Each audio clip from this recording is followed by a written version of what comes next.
Dear friends and distinguished members, it is my great pleasure to extend a warm and hearty welcome to all of you to this webinar on insurance in COVID-19 era, the need for a new approach. We're extremely thankful and grateful to Mrs. Anamika Roy Rashtrawar, the Managing Director and CEO of IFCO Tokyo General Insurance Company Limited, for her kind presence and address today.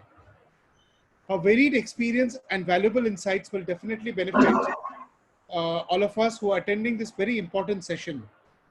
We would also like to welcome Mr. Shubhata Mandal, EVP Underwriting, for his presence. Thank you, Mr. Mandal. Friends, the COVID-19 pandemic has caused an unprecedented asset and health crisis. The measures necessary to contain the virus have triggered an economic downturn. The latest Global Financial Stability Report shows that the financial system has already felt a dramatic impact, and a further intensification of the crisis could affect global financial stability also. Companies and individuals which find themselves navigating a new reality are addressing issues from crisis response to valuations to financial stress. This pandemic has amplified the importance of the insurance sector's role in development and in the economic resilience of businesses and individuals. The increasing hardships caused by this pandemic on individuals, their health, businesses, and economies have further highlighted the importance of a sound, stable, and developed insurance market and the role it plays. This crisis has forced all of us to look at insurance in a new perspective, and there is greater need for a new approach for all stakeholders. Health insurance has been at the forefront post the outbreak of this pandemic. Everyone around wants to be safe and healthy. However, often during times like this, people get into an unwanted panic situation where they are not sure if their health and life insurance policies will cover them under the ongoing pandemic. Several general insurance as well as specialized health insurers have reported of being flooded with customer queries, with anxious customers trying to know the extent of coverage being offered by the insurer and the impact on the ongoing pandemic on their insurance policies. Almost all health insurance plans covers hospitalization expenses incurred during the treatment of viral infections. Since coronavirus is a viral infection, a comprehensive health insurance policy pays off hospitalization expenses, including inpatient and outpatient expenses. However, while claims for overhead charges like personal protective equipment kit costs are being approved by new insurers, other charges that some hospitals levy, like those for sanitization and sterilization, plus items like sanitizers and gloves, are being rejected. Recently, the IRD has directed all general and health insurance companies to mandatorily offer a standard benefit COVID-19 health insurance product by July 15, 2020. This will be a standard benefit-based insurance policy for individuals, which will provide coverage up to Rs 3 lakhs for hospitalization expenses related to COVID-19. The policy will be named as COVID-19 Standard Benefit Health Policy, succeeded by the name of the insurance company. COVID-19 has propelled insurers to increase the digitization of the operations and interactions with clients. Agent networks are more digitally enabled. We can also see insurers scaling back on their physical office networks and moving more people to remote working. The focus has fallen on automation of processes for greater cost efficiencies and, of course, resilience. Processes like faster KYC verification and onboarding, automated underwriting, virtual claim adjusting, to name a few, has become hot commodities now. With AI-assisted technologies improving functionality, reducing real-time data fraud or meddling, insurers are creating custom-fitted coverage for the end user. For example, AI-powered underwriting solutions are already saving up to 97% of the time and resources that were traditionally required, enabling the corporate underwriter to specialize in cases that require deeper thought and analysis. Innovating the product portfolio and modernizing distribution channels is the need of the hour. Technologies like mobile apps, artificial intelligence, algorithms, robo-advice are the new normal in the insurance domain today. More widely, the COVID-19 situation has reignited the debate about what exactly is the role of insurance should be in our rapidly evolving and volatile world. The insurance sector is providing huge support to customers and businesses throughout these challenging times. But the business interruption issue brings back to focus the question of how best to mitigate major structural and societal changes. How can insurers price such policies, and will customers have the appetite for this cover given the cost? Where do governments fit into this equation? A pandemic may be too expensive to insure against, may even be unpriceable too, but the insurance industry has shown itself to be innovative and responsive in the past, and I have no doubt that it will do so again. Cyber insurance was also seen to be too expensive when it first emerged, but the response was to bring in limitations to make it more affordable. Perhaps we will see a similar pattern here. Insurers building pandemic cover or rider into new products, but with certain parameters and priced appropriately. Ultimately, it will be up to insurers as well as clients whether or not to purchase it and whatever form it is offered. Making sure that customers understand how to manage their business risks, their health risks, and assessing their risk appetites in the context of insurance coverage, or otherwise will be critical for individuals and businesses in the future. I have emphasized on a few points here, and I'm sure during the discussions and deliberations today, many more points will come up. I look forward to hearing our guests today to throw more light on this and other subjects.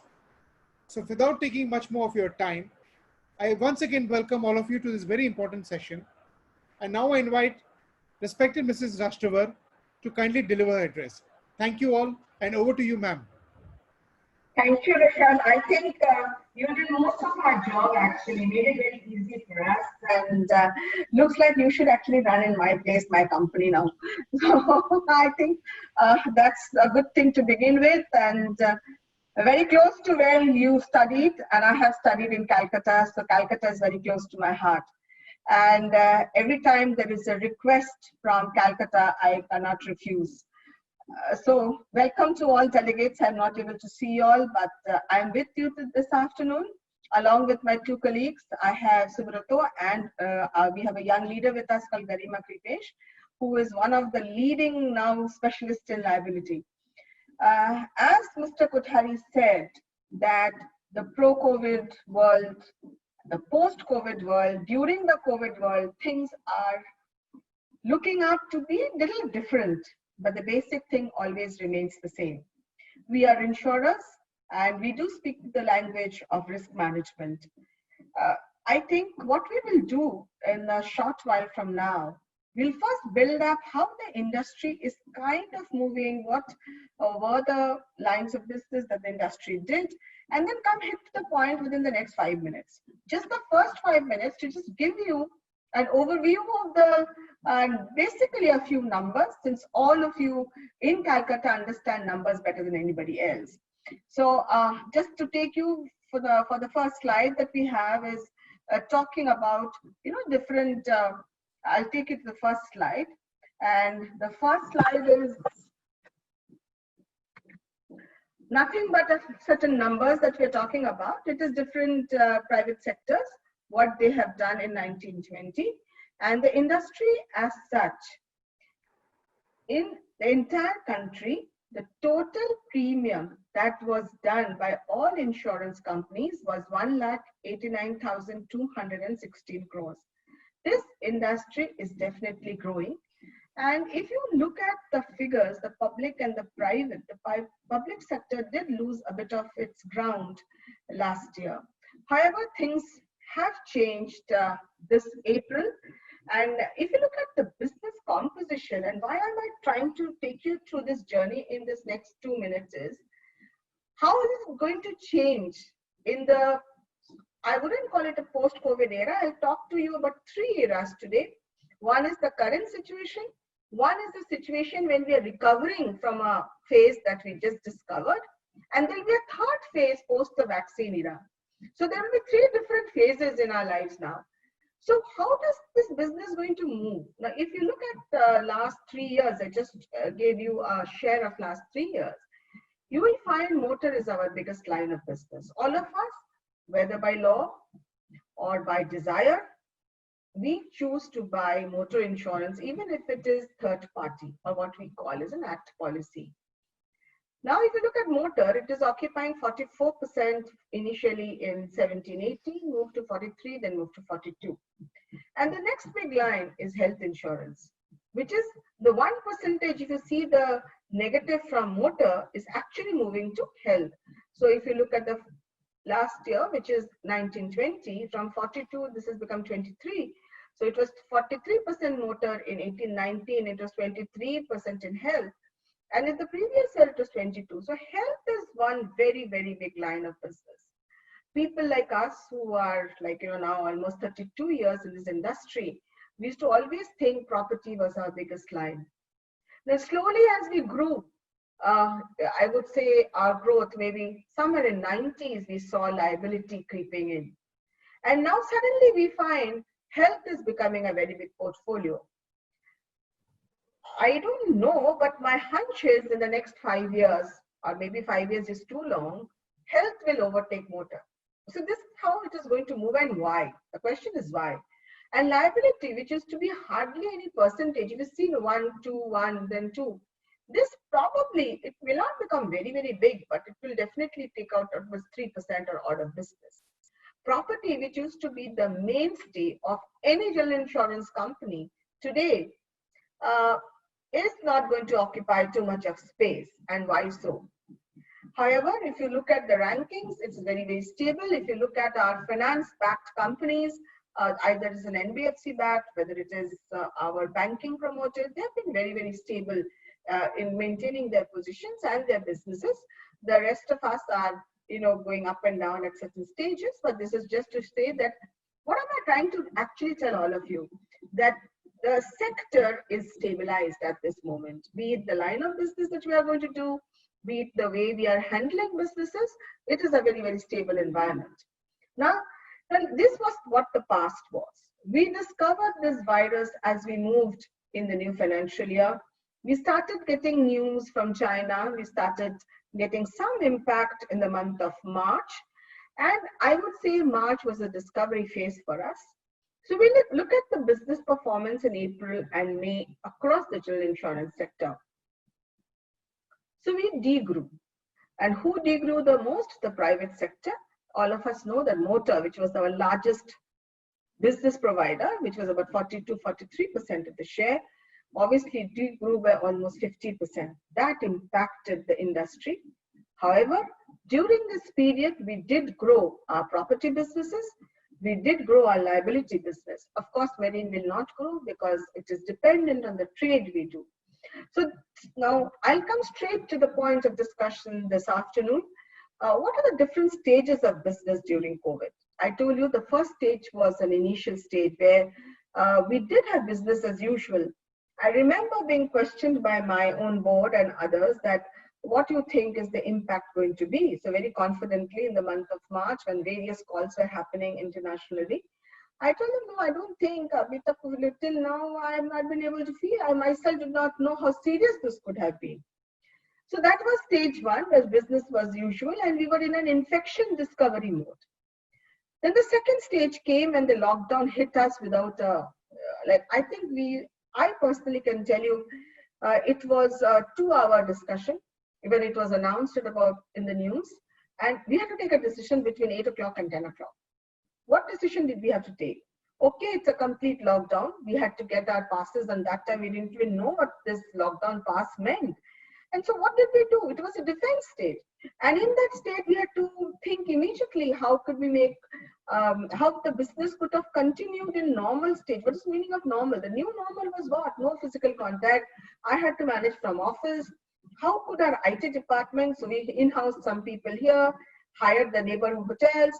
So like us, I think everyone was trying to figure out if tomorrow morning, just imagine when you're preparing to come to office and run the business, you are hit at 8 o'clock saying everything is shut from tomorrow.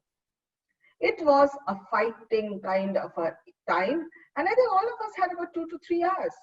You have to manage 900 locations. You have to manage so many people's businesses. It is not easy. So what happened?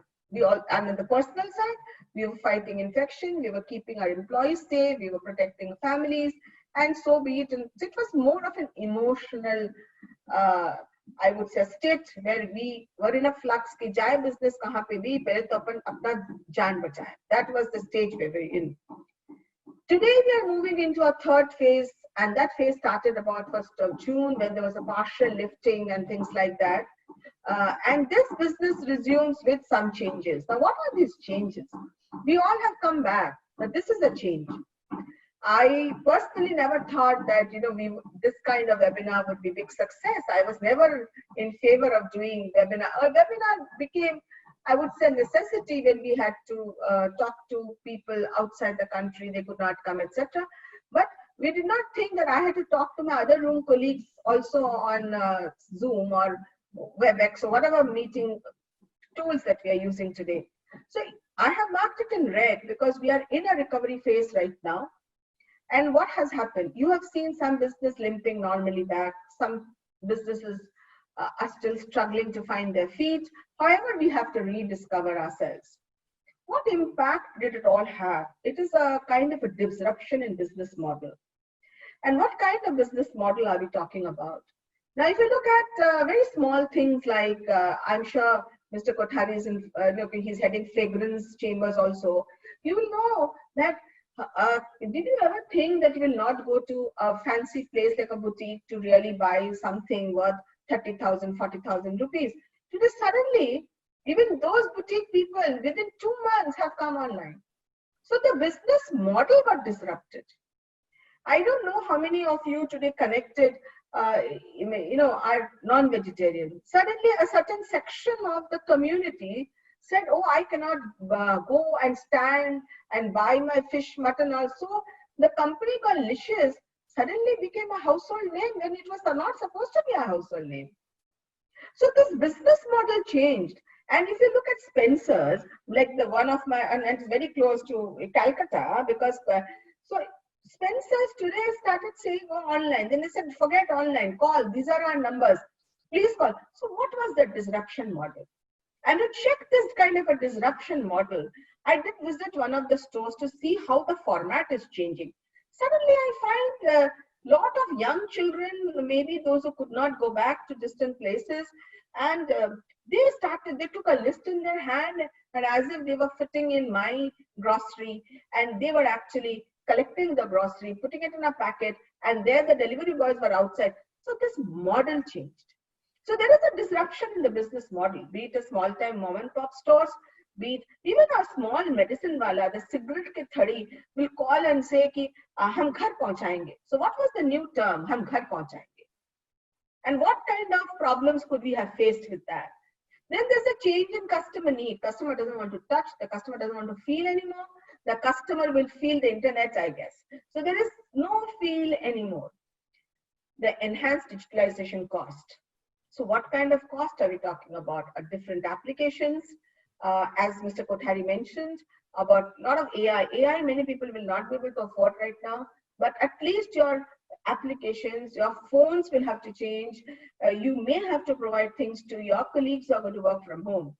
There are delays in projects suddenly. Imagine you have put in so much money and you are one of the sections, say, contractor, and the whole project gets delayed. Where do you really go with that? Frauds due to financial stress. And what are these? You heard even RBI sending out messages. So did all the banks send out that with COVID-19 there'll be a malware. Somebody will say that something will move out. I personally got attacked by some phishing people saying that this payment. So all of us are going to face some of these today or tomorrow. The last bit is decline in employee productivity. It's bound to happen. Although some of us, it's a divided house. Some of us feel that work from home gives us more opportunity. There's no need of travel, etc. And some of us feel the environment of work is not very conducive. For example, Even at BFSI, we still can work from home. Imagine a manufacturing. They will still have to come to office. There are no local transport. How do they reach? Where do they reach? What can I do with IT? अरे मुझे तो मिलाना है, मुझे बनाना है, वो तो नहीं हो सकता है ना घर से. So how much can I do? So there will be this kind of a cost. So just to say the challenges in business continuity during COVID. So disruption, it is remote, contactless, maintaining physical distancing, all these may lead to some kind of enhanced cost. I have seen in our own parent plants that, you know, when laborers could just hold some sacks and transfer, today they have to maintain some kind of a distance. So instead of one, now you'll require another so-called trolley kind of a stuff. It is an increased cost at many manufacturing setups. Change in customer needs is, this is a very ironical situation. We want the same stuff but at reduced cost. So reduced, why? Ask me, what happens is that the stock market, certain times it boomed, certain times it is absolutely at the nadir, and tendency of people from the community, I have got married, since paisa dal do, ho jayega. I said, ekdam nahi dalenge. I was a Bengali, true to myself, no. I don't know what will happen tomorrow morning. I cannot. So even at my level, I am so scared even to spend 1 rupee extra. I don't have the guts like Mr. Kothari's community from where my husband belongs to, that, oh, no, let me take a risk. Let me put some 50 rupees there. I said, nah, Baba, I will have to save my last penny. Because I am not sure tomorrow what's going to happen, whether I have to take a pay cut, how much of it I'm going to take. Why? Because if your bottom line is not happening, where do you come? So, and like, I'm a customer. So today what happened? Where my credit card bills used to be 1 lakh, today it is not even 10,000 rupees. What happened to this big delta? The delta is my fear of the unknown. I'm not willing to spend today, but I want my best of food or whatever, the bare minimum what I can do. So if this production, if there's a reduced, this delta as I spoke about, so the sarees and whatever lovely things I would like to buy once, it's all gone. So what happens to those businesses? What do? They have to find some alternative. It's a huge challenge that we are going to live with. Of course, digital, I already spoke about your applications to replace many of your earlier manual processes. The hardware that you need for continuity from work from home, I can give you a small example as a business friend of yours, that overnight we had to discuss how many laptops, 2 hours time, because midnight we could not move anymore, which hotels to put our people in, all of that. After that, we thought, "Arey, hum to bahut hai, hamara to IT bahut acha hai." One after the other, the problems came. Then, we used to think we should carry laptops home, I can connect. You cannot. You have to create an office environment. We had to buy a software called AnyDesk, immediately launch it. With that, we could do the operations from home. Even now, colleagues are not able to come. So it is a cost. It is a cost to provide all of that. Is this the end? May not be. Suddenly we'll find some kind of cyber attack. And again, we'll have to rechange everything. Again, this particular systems will not work. So it is a constant work that we are going to be involved in, and it is going to evolve over a period of time. Delay in projects, as I have already said, what is your alternative? The last one I am going to talk today now is about frauds due to financial stress. What kind of crime, what kind of cyber, and can you be insured against them? So I will ask Garima in the next slide to speak on that. Decline in employee productivity is one of the major issues that on factory and if local transport, as I mentioned. And how many of these risks can you insure? So these are the challenges.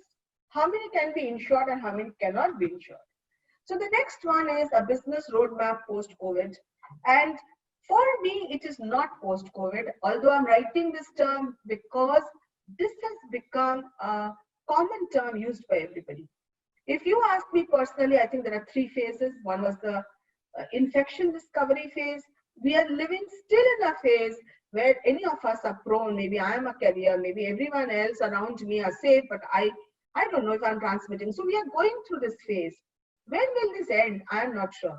When will the, of course, your last evening onwards, we are coming across with so many news regarding Cipla or Heteropharma, all launching some drugs.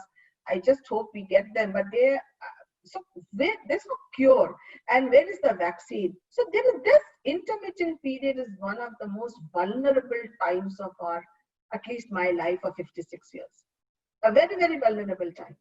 And what will happen post-vaccine period, you know what? This impact will remain ingrained in our minds. Ek time tha when we thought the world was moving abroad and all of us would pack our bags on holidays, and it was designer things, and we thought the best of flats and everything material that came to us. This COVID is going to change the way we think, the way we are going to spend. What is it that we are going to do post this? This intervening period is a time for us to rethink the way we are going to do. What in business can I do? What will be my next line? What will be my next month? Very, very, I would say, unpredictable times. And once, even if the vaccine comes, even if the tablets are absolutely foolproof that you will get cured, how much more will I return back to my normal? I'm not very sure. I'm not very sure. I really don't know, but I have to still see that day yet. So these are the few things what we thought is all of us, however, whatever business we do, even in the individual self, our little lives that we have, I'm now going to talk to you more from an insurance perspective, asset, liability, and employees. In asset, as we said, we got to review our business processes to cope with not only customer demands, also the new needs that is there. New needs for us also. How safe I am in my workplace. Protection against catastrophes, fire, loss are all available. But is your sum insured adequate? Imagine how West Bengal, from where we are talking today, first it was COVID, then it was Amphan. It was a sad day because it was hit both sides. Now, how much of it could have been insured? What could we have done? Why am I talking about this? I'm not here to sell you Ifcotopia. I'm talking to you just like someone who is your advisor. And what is this advice that I can share with all of you? Is this that at times of recessions, in times like this, when we are going through an economic crisis, money is very thin in our hands. And whatever little we have, we want to save. In a situation like this, insurance is very, very critical. Very critical. What is that criticality? The criticality is how well am I insured, at what price? I will now tell my colleague, Mr. Subrato Mondol, to also give a few facts about our experience in this last not even 1 month completed in June, when some factories were open, and even in the month of May, certain essential factories like sanitizers, factories, etc. were running. We did have a very bad time. Huge amount of losses have come in. And what was the actual requirement and why that is important? How will risk management in the future be linked to your rates? Many of you who are listening to us today would be wondering, क्या फर्क पड़ता है? IIB ने एक rate बना दिया, सबके लिए same है. Nothing is permanent in this world. Nothing is permanent. And IIB को कुछ भी rate बनाने दीजिए, doesn't matter. It is based on certain experiences. Tomorrow it not change, none of us know. One. Secondly, it is good for you. In an economic crisis like this, I am sure none of you are willing to take an insurance claim. You would like to protect your own business first. Insurance claim is something which is subsequent to it. So therefore, why risk management is important, and to bring to your notice, there were very, very big claims which you have heard, like one in Raipur, there was one in Tamil Nadu, the gas leaks that have happened in Visakhapatnam. We have fires, n number of fires. I think the number of property claims that we are witnessing now is huge. And why did it happen? Why it is important for you to practice risk management at this stage when uncertainty is the word and the order of the day. Over to Subrato, who will talk to you about why risk management is very important and why we still don't have a product for pandemic business interruption losses. Over to you, Subrato. Thank you, ma'am. Good afternoon, everybody.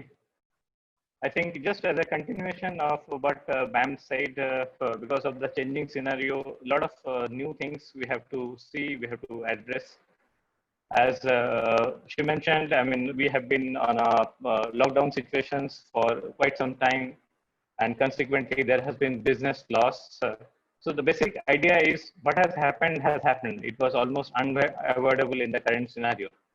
But we need to take precautions. We need to take risk management very seriously so that in future we do not experience a similar kind of things which will elongate our this loss. Now, as she said that there has been instances, there has been many instances, in fact, just at the time of resumptions of the factories following this lockdown, there were 2-3 major aspects which we have seen. That one is we always try to start the plant after a long shutdown. So probably the kind of maintenance which we need to do, kind of precautions which we need to do, and checks and balances which need to see, probably that has not happened. There were manpower which are lower than our normal manpower. So obviously we try to start our factories and premises with a lower PP. So we have compromised probably, yes, on various aspects of maintenance and safety and security aspects. So these are the things which has led to number of instances, unfortunately, in post COVID situation, when the factories, resume the operations. Now, in future, since we are already has lost a lot of money because of this lockdown, it's very, very, very, very important to see that we take this, we do not compromise, we do not try to start something uh, with compromising these aspects. So this is very important, and this will have impact of rates in future. So today we have moved into some, all of us know, we call it IIB rates in case of properties. But the fact is, what is this IIB rate? This is an industry loss experience, based on our experience for the entire set of industry across the country. Now, if these things increases, if the number of losses increases, this impact is going to come in future. So it's very, very important for all of us to see that we take these aspects very seriously, so that it's not only today. Today, of course, it is we go by the current IIB, but it will probably help us not to increase these rates in future.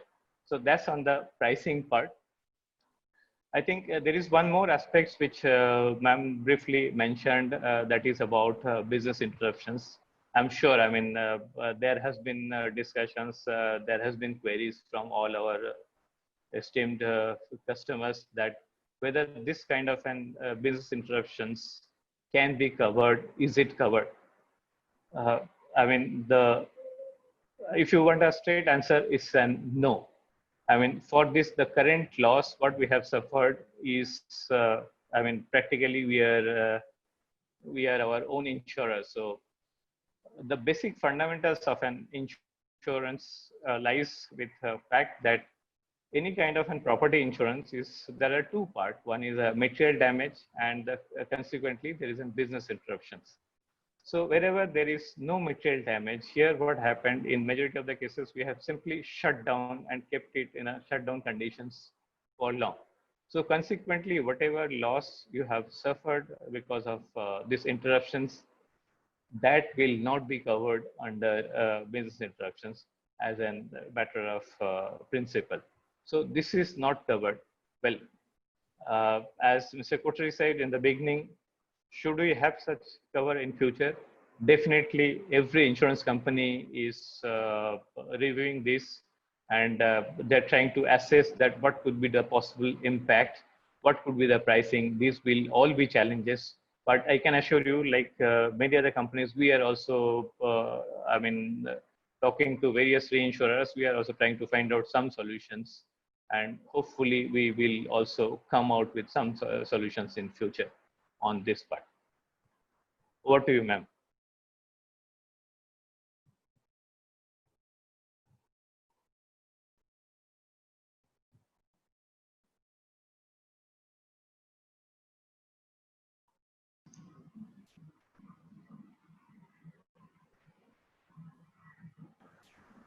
I think our screen was frozen, and she has disconnected. Okay. Shubhadaji, was the presentation done or? No, I think there were a couple of more slides. Just I think only few. So Yeah, so if you can take the audience through that. okay, I'll just. We'll wait for ma'am to also rejoin us. Okay.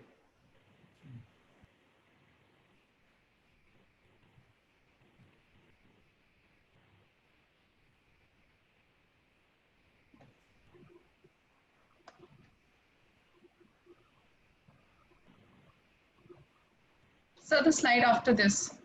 Should I? Yes, so ma'am just called. She said she's trying to reconnect. In the meantime, we can carry on. Okay. Should I share the screen, sir? Okay. Yeah, no, I think.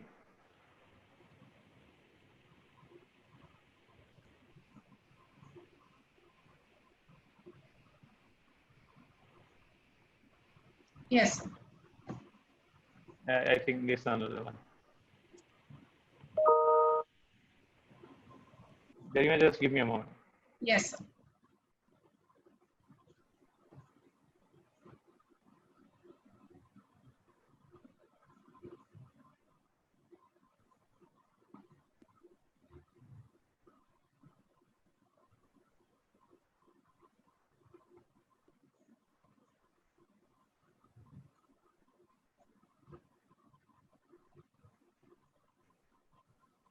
I think. Ma'am, can you? I think I'm sorry about this. I think I lost my connections and I'm back here. Okay. So Subrata, did you manage to communicate on the?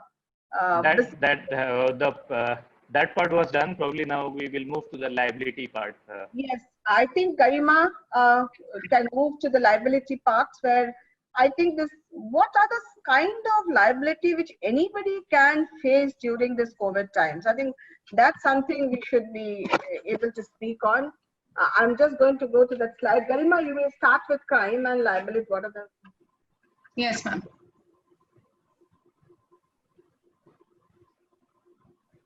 Yes, Garima, you can start. Maybe my system is giving some kind of a problem. Okay, so good afternoon, everybody.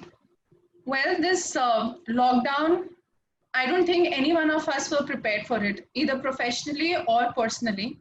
And literally, it happened overnight. So from a liability perspective, what is it that we saw during this phase of lockdown? The burden on the professional front came immediately on the IT infrastructure and IT department of any organization. So what happened? They had to give a lot of connections overnight. They had to give a lot of facility to people to start with a office environment sort of a thing. And that the whole method or methodology of conducting business changed. Now, what happened with this was that if you read the news in the last 3 months, because as it is, we were heavily dependent upon IT. With this lockdown, the dependency became even more. And what happened in this phase was a number of cyber attacks that we read about in the newspaper. Our dependence on digital footprint increased substantially. So what is it that the organizations, or even for that matter, individual need to be careful about? Well, we saw a number of cyber attacks. That is because we were using a lot of internet, a lot of our laptop, home desktops, our mobiles. And what ma'am also mentioned, very common, was a phishing attack. Now, phishing attack is simply receiving an email asking you to click on some link or sharing your private information like username, ID, password, and they will then, the attack would happen. So this we saw as insurers, and even on the public forum, public notices, we saw that the number of cyber attacks increased considerably. Your dependency and my dependency on apps such as Milk Basket, Paytm, the wallet payments that we keep doing is a lot. So while we may not be able to correlate or may not think that we have a very huge exposure in terms of cyber attack on the organization, As an individual, we face a huge exposure when it comes to accessing our mobiles, making an online payment. Anybody can creep into our system, anybody can take our password, take access, and also we can fall prey to such attacks. So your cyber and crime have seen a considerable rise. The exposure has seen a considerable rise in this period. Cyber and crime are gaining popularity slowly and slowly. These terms are often used interchangeably. The covers are different. There is a bit of overlapping, but yes, in today's time, we cannot deny the risk of cyber and crime being there on the organization and on the individuals. That was the first phase, and it still continues so. Even when we are in the unlock phase 1, not everybody has come back to the office. Not like ma'am mentioned, not every industry has started. We are still holding a lot of Zoom calls, webinars, etc., to conduct our daily business activity. And this is going to continue. So what we can do, very basic things, we do know it. However, we miss to implement it at times, is save, save, save. Save whatever information you're working on, keep a charger handy. Make sure you're using your home Wi-Fi and not getting to any public Wi-Fi. Use your hotspots. And just in case you are hit by a cyber attack, personally or even on your official this thing, stay calm. Do not panic. There is a solution to everything. We can inform about the scam. We can move ahead. This is one aspect of it. Cyber and crime, we have seen the demand has increased considerably in the last 1 or 2 months. What was very traditional of a liability policy were the Act policy or the DNO CGL. Well, if we talk of Public Liability Act, one incident that is etched in our mind is the Bhopal gas tragedy. But now, like Subrata sir mentioned, when the unlock phase 1 started and the industry started opening up, the level of maintenance or the manpower was not enough. Whilst we saw a lot of losses on the asset front, we have also seen a number of instances that has resulted in a public liability. If you think of the Vizag case that happened, Raipur, the Assam oil field, all this has resulted in claims or circumstances which might fall under a public liability, which till now we felt that being a domestic risk, being in India, it is not very high. But now we really realize the importance of this particular policy, how an act policy may not suffice because it was written way back in 1991. It gives only very little compensation. It is a no-fault liability. What people really need to buy now and move on to the next level is either a CGL or a public liability industrial policy to be able to withstand the impact of liability that can come on you. Also, another policy, very important policy right now, which I am sure a lot of us have heard of, is a DNO policy, Directors and Officers policy. One very unique feature of a DNO policy is that it provides cover to your own employees.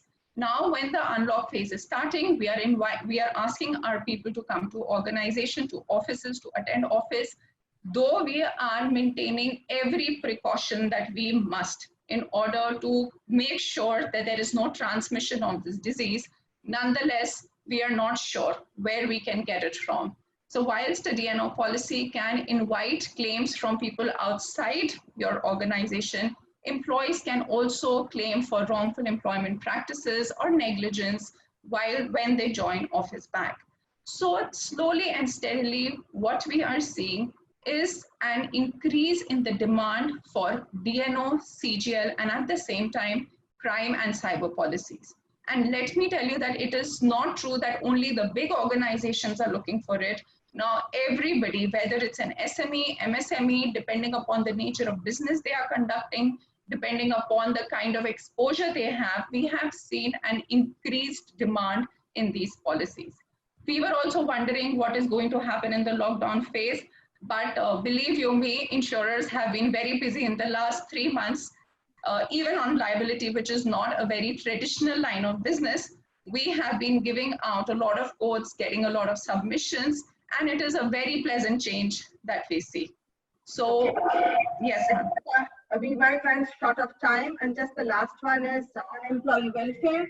I think we have been extremely, I would say, growing in this area where we always look into the welfare of our employee. But COVID, as Mr. Kothari mentioned, that there's going to be a standard policy. It is already declared right now as we are talking. We just got some mails from IRDA. So it is there. But I'm not a great fan of these policies. I'll tell you why. The reason is that COVID brings with a lot of complications. Okay, don't try to simplify things. Now what happens, COVID is nothing, it's just a virus. There will be another COVID-20, there will be about COVID-21, there will be many. So actually we had filed a product with a lot of virus, all the viral infections and made it more generic. However, now we are compelled to sell what the regulator has told us to sell, which is a standard benefit and an indemnity. Benefit means what you get is a lump sum amount if you have a COVID to take care of home, like it's like a domiciliary hospitalization, your home quarantined kind of facility. So you have this, there's some things built around it and you get a lump sum money. I would still recommend everyone to choose a standard health product because you need to cover many, many things. This is only one virus, but what the virus will do, who knows? Nobody knows. So this is temporary, and I think we'll have to look as a more permanent solution to this. With this, I think there was some mention by Mr. Dave when he invited us that some of you would have liked to know a little bit about IFCO. Just now we were talking more of generic, how the post-COVID insurance era is going to be. All right, there's no post-COVID. Right now what is happening? Some of you wanted to know a little bit about the claim settlement, which is the ultimate truth that an insurance company exhibits. And for the last 2 years, we still don't have the data updated as of March 31st, 2020 of the industry. I think if you look at IFCO Tokyo, I think last year we were at 92, which means we are settling 92.66% of the claims which come to us. And I just want to give you a little bit about the Kerala floods. We were announced like one of the, I would say customers have spoken a lot about us during Kerala. Now, why do I bring this right now? Because of the Amphan. Now, this is, we did settle about 1,112 and paid claims and all in 2 months' time in Kerala. Now, somebody told us about our claim settlement process. What are we doing? I think all companies are doing. Maybe we have come a little ahead. And last time when I did speak to Calcutta, I think it was CII conference or something, I did mention this about a year ago, that how our quick claim settlement process will be a game changer. And see what happened during this, even during lockdown, we had hundreds of claims reported, by thousands of claims, somewhere, some bike, something. And we could use our applications which we built to settle claims and how they get settled. We now have something for motor. We also have quick claim applications for health, where you could upload your documents and it will be digitally seen by someone and paid. In case of motor, just go back, we do use AI and we do use machine learning, where the claims for certain parts, not all, and certain models where we are experimenting now, the claims are automatically getting settled, and once the approval is given, within 30 minutes, the payments are made.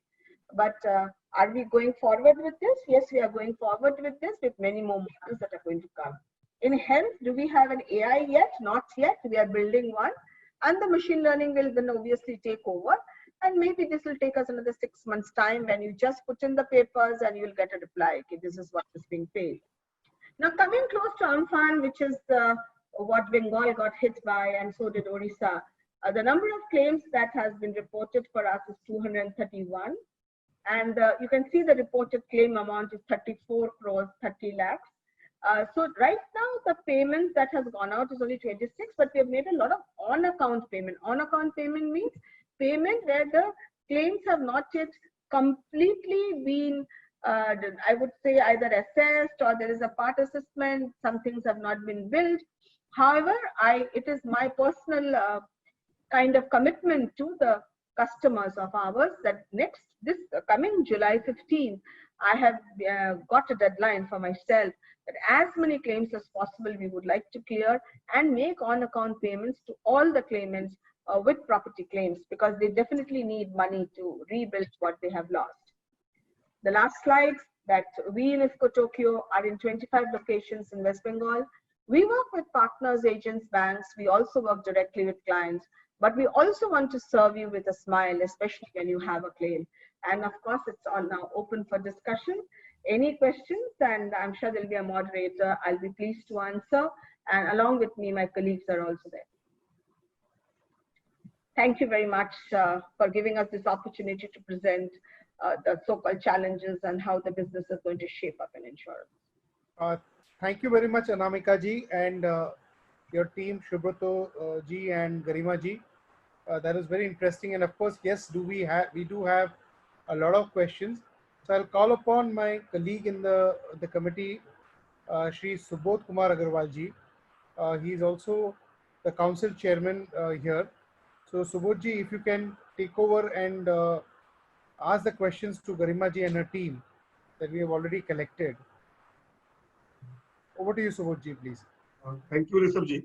The program, in fact, was wonderful. Even though I'm not an insurance person, but the kind of insight you gave me, we feel like enlightened, and it was true to the topic, the new approach. Yes, pre-COVID, during COVID, and post-COVID, how the matter need to be dealt with, and the kind of way the IFCO Tokyo has come up, it is fantastic, particularly in the case of the claim settlement. Madam, we have received certain queries in advance because we had sought queries, and we have received certain queries or issues which are your kind consideration and deliberations. So I will take up one by one on different verticals. First of all, I would like to take up in case of the business interruption. The question is for you that what is your opinion or settlement of claims under the fire loss of profit as a business interruption? If there is a fire loss and fire and there is a loss of profit in business interruption, and how you foresee the cases we stand in insurance court. So there are two, there is another link also. Number one, how the insurance company will take up and how it will be stand in the insurance court. Over to you, ma'am. I don't think there's an issue here. I don't know whoever has said this question. If there is a fire, the cause of loss is fire, and it has caused damage to a property, then, and there is a business, what is business interruption? There can be, I don't know what covers under business interruption they have opted for. Suppose there's an increased cost of working, which means to continue with the business, there is some gap and you have to employ certain other resources, or you have to import certain materials, and it is there, that is covered. If, for example, there's loss of profit and the organization was making profit, if the organization was making a loss, there is nothing. If you are making a profit and up to the year end you have not been able to recover, then there are calculations based on which that losses will be paid. So absolutely no problem. If the cause of loss is fire and because of which the business was interrupted and for which you did not make some money, their calculations are based by expert surveyors, and we, like Subrata is an IITM, he also understands this very well, and in our company the claim person understands this, and based on calculation the claim will be paid.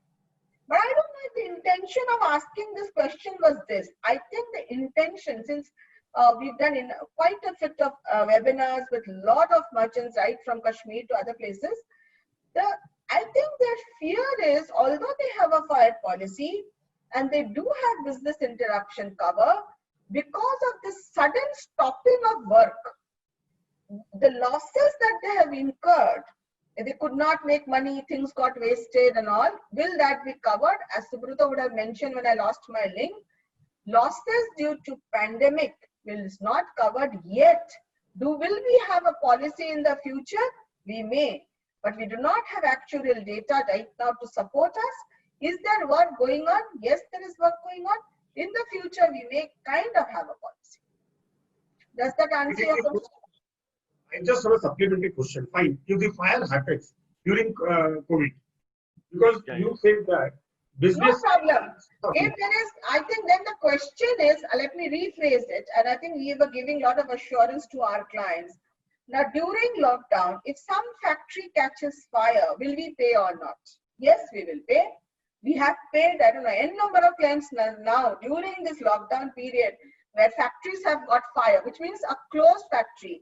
I think I'll rephrase the question for whoever has asked. I think there is a fear. The fear is that in insurance, they say that without notice, if you're not working, you should notify the insurance company once. Second is change of, sometimes what has happened, like just now we have a 30 crore claim where the person used to manufacture chemicals, but because of government pressure, they started manufacturing sanitizer. We are not repudiating the claim. We are saying that it is chemical, whether it is sanitizer or something else. Well, he could not inform us. It's absolutely fine. We will entertain the claim. We are already entertaining the claim. So the fear which people have is, if there is a lockdown, during lockdown, since they could not notify insurance companies, and if there is a fire, should we pay or not? See, there were a lot of debates between the reinsurers and us, but I may not be able to speak for other companies, but I can tell you about IFCO Tokyo. I think Subrata has clarified in many LinkedIn, many interviews. I personally have told people, we will cover your losses. Okay. That's great, madam. I mean, that's give a very good confidence that IFCO Tokyo, at least from one company, you have so candidly spoken that yes, if it is IFCO Tokyo, people should not be worried. I mean, probably other insurance company will take a lead from that. Yeah, because this is something the person intentionally did not stop. It was done under government orders. And while somebody is complying with the government orders for safety of the country and not spreading, we are with you at this time of crisis. So you go by spirit rather than you go by the substance rather than the form. I mean, that's what we as a professional also look at. So, so the other questions immediately without wasting time, I, madam, put to you that there are mis-sellings being reported in motor claims. And as you said, motor insurance consists of around 42 to 45% of the total claims. What is your advice to general viewers? This question, I'm not sure what is that necessarily we are talking about. Is it that we are talking about the different add-on covers in depreciation waiver? You know, the covers that is now coming as add-ons. Like you earlier, kya tha? This is your vehicle and you are buying a cover. Agar loss hota hai, what do? You in for glass, no depreciation. If it is metal, by age, there's a depreciation. If it is rubber, flat 50%. So this depreciation we are given. Today, you could purchase something to go back to what we would call as an invoice. I do not think there should be a mis-selling in this, but it is the easiest of all, let me tell you. Anybody has a doubt should go to any of the company's website. We are forced to write out the FAQs, or else I don't really know how to tell somebody not to act. So there is one advice, a very, very old advice, which I give to everyone. Whenever we buy a policy, please read it at least once. And don't read it during renewal, it's all right. But जब खरीदते हैं हम, policy के हर word को थोड़ा पढ़ लीजिए. Because कहाँ क्या होगा? Even the wordings like the depth cover, what I am filing, what my colleague, competitor is filing could be different. And it is going to be, by the way, for all the audience there, let me tell you, we in IFCO Tokyo did try, but we have not succeeded yet. We would like to customize motor insurance based on you and your experience. And that will be the new idea now. The same rate is for asset. Today, motor insurance in India is sold on the pricing of the asset, not of the customer, as other than the NCB that is allowed. Is this the new one? It will not be. It will. I said I want a different cover. You see, it maybe somebody has already filed pay as you use and things like that. So will motor insurance be as confusing as buying mobile phones? It may be. All mobile phones अच्छा लगता है ना, लेकिन उसका feature में तो बड़ा confusion है. क्या करना होगा? Something like this is going to happen. So you have to read. Yeah, I just remembered one film. Oh my God, OMG. आपने कहा कि वो उसको बहुत minutely पढ़ने का है. So as you know कि वो picture देखने के बाद ऐसा लग रहा है कि कुछ भी पढ़ लो समझ में नहीं आने का है. Maybe the large corporates who are sitting with so high people, I mean, you people sitting there and only dealing with insurance, probably you can only understand. Otherwise, it has to go to the court or to the God.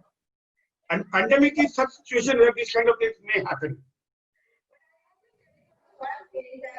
At the moment, the core products that we want to refile, we want to make the wording as simple. Your vehicle is covered for X rupees, not those English kind of legacy systems that are there.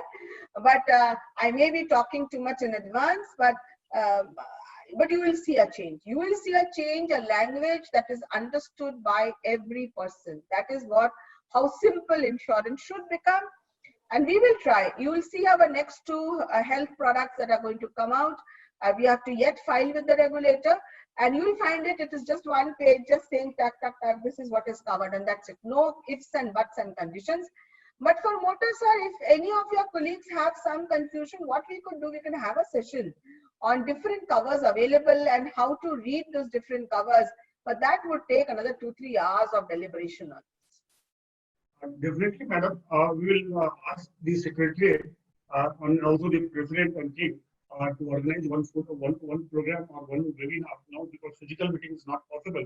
But maybe for 1.5 hours to 2 hours, because the audience interest is fantastic. Today also we have a big number of audience with us. Now coming back to the next question, madam. As you know, due to IBBI rates, the premium has scaled north. That has increased drastically.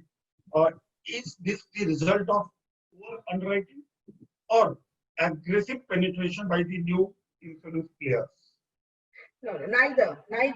I would say that it was not judicious of insurance companies like us to have given those huge discounts from the tariff rate. The moment it became de-tariff, we forgot all about it. And yes, in the light of getting market share, we did go berserk and give those 99. And suddenly when we are coming back to some normalization based on our risk experience, everyone says it has got double. But agar aap thoda din pehle sochiye, to still we are not getting the old tariff rates. So if you say it's poor underwriting, no. If you say we wanted to gain market share, yes. The last question, madam, is on the jewelry. How the home insurance can be simply taken that in case of claim, it is honored, especially about the jewelry coverage, for which in most of the cases, tax invoices are not available. So there, what is your? Absolutely. I completely agree. For jewelry, which is, what we get during our heirlooms and all, we won't get some invoices. I'm sure I'll pass this question to Subrata in a while, but I will just share with you. When I was a junior officer in Mumbai and we used to underwrite, I used to underwrite those days in 90s, something like 10 crores of jewelry. What would I ask for? I was asking for practical things that give us the photographs. And these rich people always file an income tax where they do declare. And obviously it can't be shared with every. We used to just say कि हमको एक बार दिखा के, we will just take certain extract just to keep a proof of this jewelry. And that's how we used to underwrite. Because वो जो जमाना है ना कि वे करो, वेट लिखो, वो लिखो, it's very difficult. वो भाई अभी तो बड़ा मुश्किल है. Sometimes I do tell my underwriters like Subrato, भाई Subrato, अगर मुझे ही देख लो तो थोड़ा थोड़ा कई लाख तो मेरे अंगली में ही हो जाता है, तो भैया इसका कैसे इंश्योरेंस किया जाए? So this issue is a legacy with us, a legacy of mistrust between the insurance company and the insured. Because maybe an American diamond I declare as diamond and I lose the ring and I say, oh, I need to get some 10 lakhs back. So this distrust has created this cumbersome processes. However, I'll tell Subrato what is our underwriting guideline for jewelry. Subrato, please share what is our underwriting guideline so that no claims are repudiated if documents are well submitted during the time of insurance. Mr. Gul, let's see what we in IFCO Tokyo, what we do. I mean, at the time of insurance, we simply ask for a standard declarations from the insured it's a kind of list that what you intend to cover. I mean, under this jewelry insurance section of usually it's a home policy. So we just take a list and we take the values which is declared by the insured. So that forms our basis of insurance. Now, for any item whose value is less than 10 lakhs, we don't ask for anything beyond this.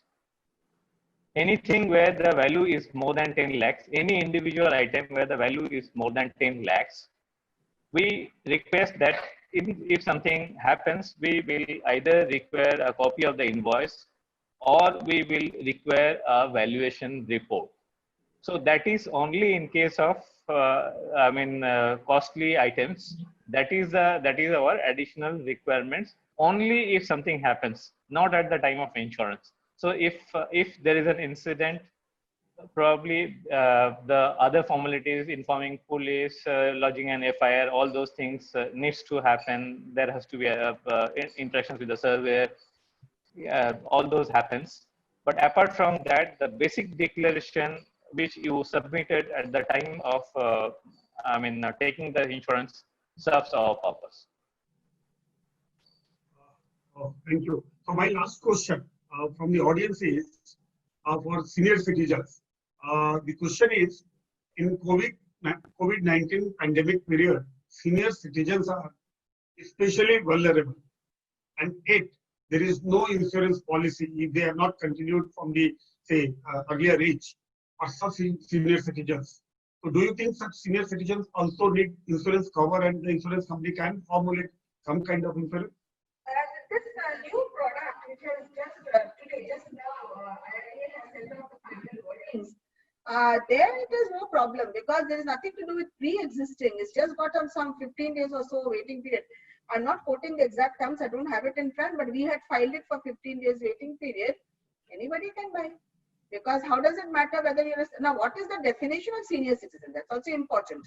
It is 60 and above, 80 and above, because what is that definition? Because the entry age, Subrata, if I'm right, you have kept it at 65 years, no? Yeah. But the regulators are looking for how much? For us, it is 65 years as the entry age, and then it continues till survival. So absolutely, that's not an issue. Mr. Agarwal, I'd just like to add one thing. Now, senior citizen is not only COVID, they are looking for some insurance at that age. Probably, frankly speaking, that is not advisable from our side. You need to start a little early because it's not, COVID is just for today, and tomorrow probably if we have a vaccine, probably it may not be required anymore. But the people at that age will always require some insurance coverage, and that's absolutely a necessity. In a lighter way, Madam said, today is COVID-19, tomorrow it may be COVID-20.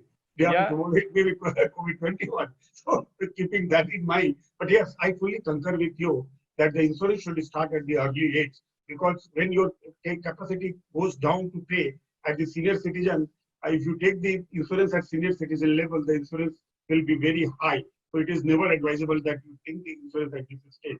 So with this, the question from the audience is over. Now, Rishabh, the question is no more there. So can we take the program to the end? Yes, Subodhji, please do the needful. We are really grateful to Anamika ji and her team for this really interesting session. As like you, I also did not have so much of experience or idea about insurance, but not only was the discussion very lucid, we're all going to take back with a lot of key points. So Subodhji, please kindly do the honors with the vote of thanks. Very brief thanks, Fashion. We wholeheartedly, on behalf of the Merchant Chamber of Commerce and its entire executive and committee and the council, convey a very heartfelt thanks to Madam, the MD, Anamika Roy, who hails from Kolkata, and Kolkata is there spread across the country, not across the country, across the globe. Though this program is not only meant for Kolkata, anybody sitting from across the country and globe can look at it. And also thanks to Subrato Mandal, who has been very beautifully quizzed in wherever required and supported Madam, and then Garima also very beautifully, like she has covered the topic that was given to her on the liability. So asset, liability, and employee was very well covered. I was very happy to see the total percentage, the market share of around 4.21% of the IFCO. But I was not very happy to see that during 2 months, April and May, the market share of the IFCO Tokyo has gone down to some 3.9%. That shows that, but that may be the reason that you are very aggressive in claim settlement and not very aggressive in marketing. But because ultimately, if your claim settlement is fantastic, that is around 92%, ultimately people will appreciate and the market share will automatically go up. It is the testing time for not only the insurance company or all concerned, whosoever is there, and not only in business but in the society also. The pandemic had changed the lifestyle. We have never thought that we will have to sit. When we used to start for the office at 9:30 now, and we sat in the home for 2 months, completely in the home for 2 months. So we need to look at in a different way, and in the insurance also. It has pushed companies to tweak their product strategy and their life opportunity. So every challenge, every problem has an opportunity, but then you need to be at your toe and you need to be ready to grab it. With these words, I again express my hearty thanks to all the panelists and all the participants. Thank you. Thank you very much for joining us. Thank you, sir. Thank you, Ji. Thank you, Anamika Ji. Thank you.